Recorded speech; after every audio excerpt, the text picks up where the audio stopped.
Сайн байцгаана уу эрхэм мөндөд үзэгчдээ. Монгол бахархал булангаар та бүхэнд Монгол бичгийн эртний дурсгалуудыг танилцуулж байгаа. Энэ удаад Мөнх хааны хөшөөн дээрх бичээсийг, гэрэл хөшөөн дээрх бичээсийг та бүхэндээ танилцуулъя.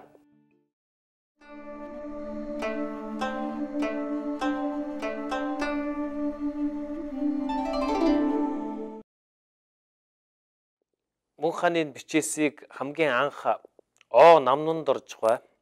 Энэ одоо манай Монгол улсын нэрт монголч эрдэмтэн Намнанд орж байгаа тэргүүтээ Шинжлэх ухааны академийн орон нутгийг судлах ангийнхан 1953 онд олсон байдгийг. Тэгээд 53 онд анх олж нээж илрүүлчихэд 55 онд түүхийн музей рүү авсан. Тэгээд тэр байсан газар нь оронд нь гэхүүд гэрэлт бас нэг хөшөө эндээс Мөнх хааны гэрэлт хөшөөний бичгийг эндээс авлаа гэсэн бичгийг үлдээсэн.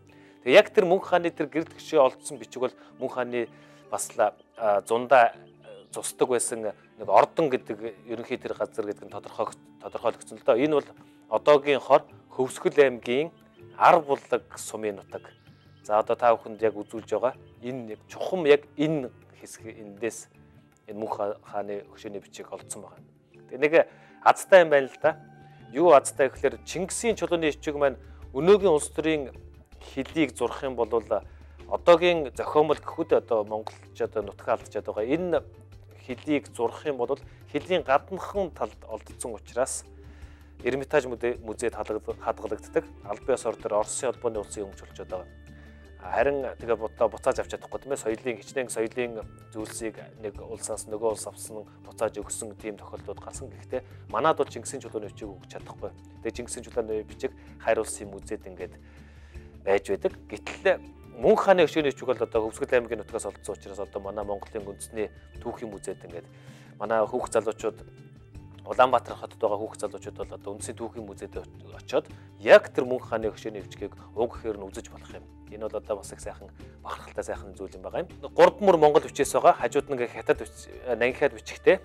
Тэгээд тэр нангихад бичгэн дээр нь болохоор Шагжаа сүмийн бичээс гэж бичсэн байдаг. Тэгээд тийм учраас зарим судлаачид энэ чулууны бичгийг Мөнх хааны хөшөө биш хөшөөний бичиг биш Шагжаа сүмийн бичээс гэж нэрлэх нь зүйтэй гэж бас үздэг тал бий. Тэгээд тэр бол юу гэж нэрлэх нь бас чухал биш юм. Хамгийн гол нь тэнд монгол бичгээр юу гэж бичсэн байна вэ?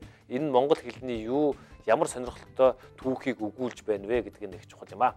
За тийм учраас бүгдээр одоо бичгийг тухайлан авч үзцгээе. За одоо ингээд сэрүүлсэн хэсгийг нь ингээд авч үзье да.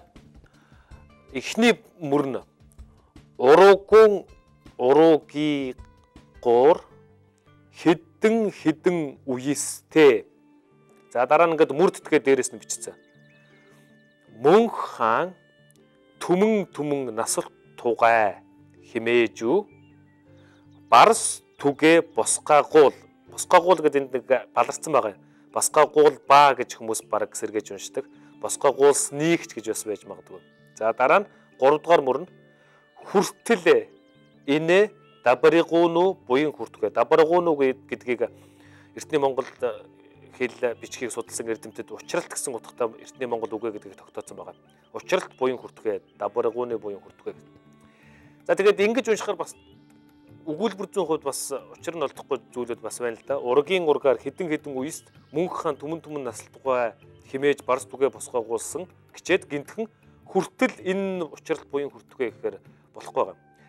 Тэгсэн одоо нэрт монголч эрдэмтэн Попе Америкийн нэгдсэн улсад монгол судлалыг үндэслэн алдарт монголч эрдэмтэн Попе их сонирхолтой бас яг үнэн зөвөөр яаж унших вэ гэдгийг анх зөвөөр нь уншсан ийм тайлсан гэхүүд одоо энэ Попегийн саналаар бол яасан бэ гэхээр энэ 2 дугаар мөрнөөс энэ мөр төтгөж бичсэн Мөнх хаан гэдгээс нь эхэлж унших хэрэгтэй байна. Тэгээд дараа нь хоёр талынх нь мөрийг нь унших хэрэгтэй.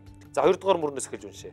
Мөнх хаан түмэн насалтугай химээж барс түгэ босгоогуулсныг одоо босгуулсныг тийм ээ босгуулсныг гэчээд эргээд 1 дугаар мөрнөөс ургийн ургаар хэдэн үест хүртэл гэхэлэр яг өгүүлбэр 100% зөв болж байгаа.